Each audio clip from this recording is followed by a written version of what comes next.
Hi everyone, welcome back to new video. तो friends, आज के इस वीडियो में देखेंगे यूजीएससी काउंसलिंग जो 2023 में होने वाला है उसमें कौन कौन सा स्टूडेंट एलिजिबल है, रजिस्ट्रेशन फी कितना है और कौन कौन सा डॉक्यूमेंट लगता है रजिस्ट्रेशन के दौरान।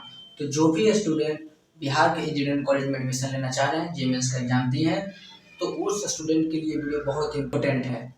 तो सबसे पहले हम देखेंगे कि यूजीएससी काउंसलिंग किसके लिए होता है, किन स्टूडेंट के लिए, कौन कौन सा स्टूडेंट एलिजिबल है, कितना परसेंटाइल होना चाहिए। वीडियो को शुरू से अंत तक देखिएगा। मैं गारंटी देता हूँ कि इसको देखने के बाद आपको सारे मन में डाउट क्लियर हो जाएगा। कौन कौन सा स्टूडेंट एलिजिबल है, मेरा कम परसेंटाइल है, मेरा ज़्यादा परसेंटाइल है, कैसे क्या करना होगा, कितना रिजर्वेशन है, सब कुछ इस वीडियो में बता दूंगा। इससे पहले मैं दो वीडियो बनाया हूँ, जिसमें मैं पहला बताया यूजीएससी काउंसलिंग क्या है और दूसरा बताया हूँ बिहार के इंजीनियरिंग कॉलेज में कैसे एडमिशन होता है। वो दोनों वीडियो आप देख लीजिएगा, मैं लिंक डिस्क्रिप्शन में और आई बटन में दे दूंगा। तो चलिए सबसे पहले देखते हैं यूजीएससी काउंसलिंग क्या होता है। तो देखिए फ्रेंड्स, सबसे पहले जो यूजीएससी काउंसलिंग है, तो जैसे जोसा काउंसलिंग होता है, ऑल ओवर इंडिया पे काउंसलिंग होता है एनआईटी और आईआईटी में एडमिशन लेने के लिए। उसी तरह यूजीएससी काउंसलिंग जो होता है बिहार लेवल पे होता है। बिहार के इंजीनियरिंग कॉलेज में एडमिशन होने के लिए, जो स्टेट लेवल के इंजीनियरिंग कॉलेज है उसमें एडमिशन करने के लिए होता है। इसमें भी जेएमएस का परसेंटाइल चाहिए होता है। तो देखिए सबसे पहले यूजीसी काउंसलिंग क्या है। बिहार के इंजीनियरिंग कॉलेज में एडमिशन लेने के लिए, बीटेक फर्स्ट ईयर में एडमिशन लेने के लिए ये होता है काउंसलिंग थ्रू जेएमएस परसेंटाइल। इसमें जो एडमिशन होगा जेएमएस के परसेंटाइल के बेसिस पे होगा। तो जेएमएस में आप जितना भी परसेंटाइल आए हैं 20, 50, 90, आप एलिजिबल हैं। उसके बाद नेक्स्ट क्वेश्चन आता है कि भैया मैं एक ही सेशन में पेड हुआ हूँ या फिर कोई दो सेशन में पेड हुआ है, कोई पहला सेशन में हो गया, कोई दूसरा सेशन में हो गया, तो उसमें कोई इशू नहीं है। आप कोई एक सेशन में भी अपियर हुए हैं और अगर आपका जेएमएस का परसेंटाइल आया है, एक रैंक बना है 8 लाख, 4 लाख, 2 लाख, तो आप एलिजिबल हैं। उसके बाद नेक्स्ट बात करते हैं एलिजिबिलिटी क्राइटेरिया क्या है बिहार के इंजीनियरिंग कॉलेज में एडमिशन लेने के लिए यूजीएससी काउंसलिंग के थ्रू। तो सबसे पहले जेएमएस का एग्जाम दिया होना चाहिए। परसेंटाइल कोई भी है उससे कोई मतलब नहीं है। अगर आप कम परसेंटाइल है तो भी आपको न्यू कॉलेज में एडमिशन मिल सकता है, सीट बचा रहा तो या तो आप 12th के थ्रू जा सकते हैं या फिर आप डिप्लोमा के थ्रू भी फर्स्ट ईयर में एडमिशन ले सकते हैं। बहुत सारे स्टूडेंट बोलते हैं कि भैया मैं डिप्लोमा किया हूँ, क्या मैं फर्स्ट ईयर में एडमिशन ले सकता हूँ? तो आप जरूर ले सकते हैं। तो 12th में पीसीएम होना चाहिए, 45% मार्क्स होना चाहिए फिजिक्स, केमिस्ट्री, मैथ, या फिर आप डिप्लोमा किए हैं तो डिप्लोमा में 45% होना चाहिए। उसके बाद दूसरा जो क्राइटेरिया है डोमिसाइल और बिहार, बिहार का परमानेंट निवासी होना चाहिए या फिर उसके पेरेंट्स अगर परमानेंट निवासी नहीं है तो उनके पेरेंट्स का बिहार में गवर्नमेंट जॉब होना चाहिए तो वो एलिजिबल है। बहुत सारे स्टूडेंट बोल रहे हैं कि भैया मैं बिहार बोर्ड से नहीं किया हूँ, सीबीएसई बोर्ड से किया हूँ, तो भी एलिजिबल है। बहुत सारे स्टूडेंट ये भी बोल रहे हैं कि भैया मैं बिहार से नहीं पढ़ा हूँ, पंजाब से पढ़ा हूँ, झारखंड से पढ़ा हूँ, बंगाल से पढ़ा हूँ, तो आउटसाइड बिहार भी आप 12th किए हैं, आउटसाइड बिहार, तो भी आप एलिजिबल है। इस बात को आप ध्यान रखिएगा। जो बहुत सारे स्टूडेंट कंफ्यूज हो रहे थे कि सीबीएसई से किए या फिर बिहार से बाहर किए तो एलिजिबल है या नहीं। तो आप 12th कहीं से भी किए हैं, अगर बिहार में परमानेंट निवासी हैं या फिर आपके पेरेंट्स का गवर्नमेंट जॉब है तो आप एलिजिबल हैं। उसके बाद रजिस्ट्रेशन फी कितना है। तो जनरल, ईडब्ल्यूएस, बीसी, ईबीसी का 1200 रुपया है, एससी, एसटी और पीडब्ल्यू का 600 रुपया है। तो प्रोसेस, रजिस्ट्रेशन प्रोसेस क्या है। तो जब आप रजिस्ट्रेशन करेंगे तो सबसे पहले रजिस्ट्रेशन और वेरिफिकेशन होगा। इसमें क्या होगा, आपका जो रजिस्ट्रेशन नंबर होगा जेईएमएस का, उसको डालने के बाद, फिलअप करने के बाद डेट ऑफ बर्थ चूज करना होगा। डेट ऑफ बर्थ चूज करने के बाद वेरीफाई करना होगा। वेरीफाई करने के बाद पर्सनल डिटेल डालना होगा, आपका ईमेल आईडी, आपका मोबाइल नंबर, ओटीपी से वेरीफाई करना होगा।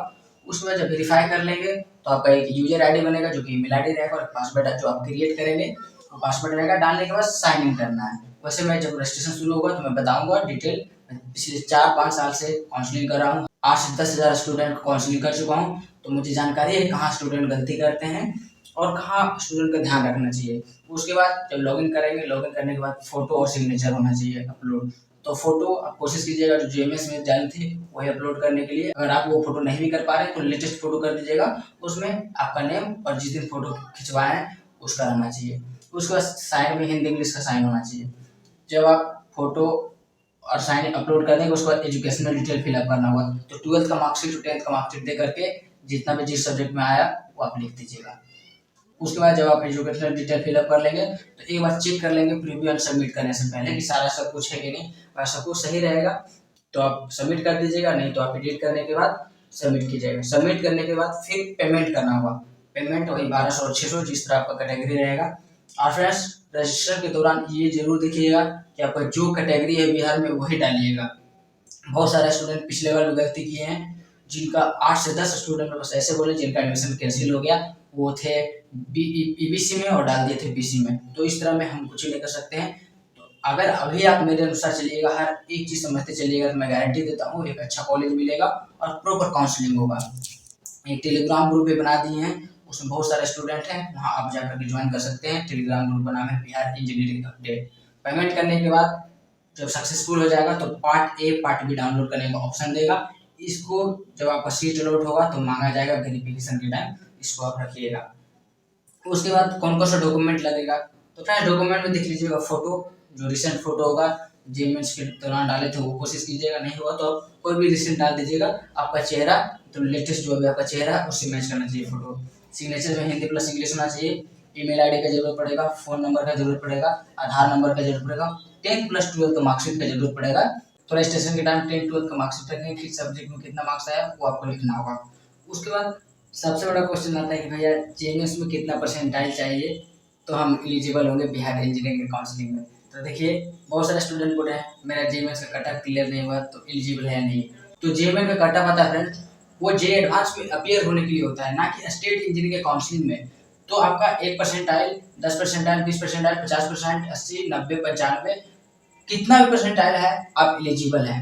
1 परसेंटाइल से लेकर 100 परसेंटाइल के बीच में कोई इतना भी कितना भी परसेंटाइल आया कोई भी स्टूडेंट एलिजिबल है। बस वो बिहार का डोमिसाइल रहना चाहिए या फिर बिहार में उसके पेरेंट्स का गवर्नमेंट जॉब होना चाहिए। तो परसेंटाइल कितना भी हो, आपका कट ऑफ क्लियर हुआ हो ना हुआ, सभी स्टूडेंट एलिजिबल है। जिनका परसेंटाइल ज़्यादा होगा उनको पुराना कॉलेज मिलेगा, अच्छा कॉलेज मिलेगा, और जिनका परसेंटाइल कम होगा उनको न्यू कॉलेज मिलेगा। तो ये बात आपको क्लियर हो गया। बहुत सारे स्टूडेंट डर रहे थे, तो इस बात से आप बेफिक्र रहिए, सभी स्टूडेंट एलिजिबल है काउंसलिंग में।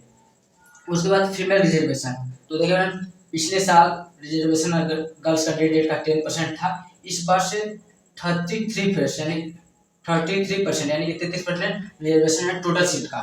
तो टोटल सीट है 11,435, उसमें 3,774 सीट जो गर्ल्स कैंडिडेट के लिए रिजर्व है। तो गर्ल्स स्टूडेंट के लिए बहुत ही फायदा है।